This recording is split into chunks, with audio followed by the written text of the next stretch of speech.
This is the brief on the operational philosophy of the minimization plan. Okay, so what's the deal here? Well, sources are digging into something called axiomatic warfare. Think of it as a strategy focused on stoking internal conflict. It looks like a coordinated Sino-Russian playbook aimed squarely at undermining Western democracies. How? By basically waging this decentralized, kind of sneaky rhizomatic war, essentially manufacturing chaos and pushing deceit globally.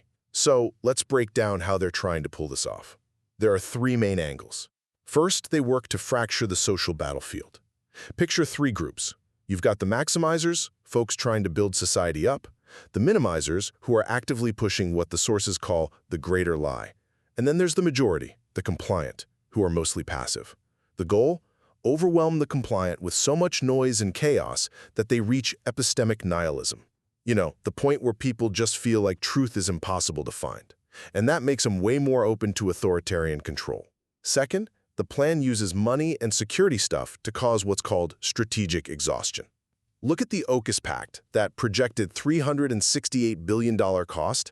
It's painted as a way nations harm themselves, bleeding money that could have gone to shoring up their own resilience.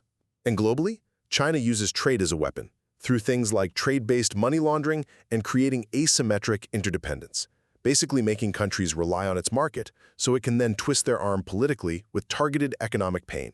And finally, you see political players trying to capture the state using efficiency as an excuse. It sounds good, right? Like in the US, the proposed Department of Government Efficiency, DOGE, was pitched as a way to cut waste.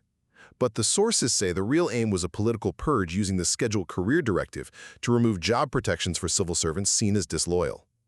We're seeing similar talk in Indonesia, too, with President Prabowo using efficiency to justify a huge cabinet that pulls in most parties, effectively sidelining democratic opposition. So yeah, the minimization plan really leans on confusing information and complex financial and political traps to wear target nations down until they basically exhaust themselves.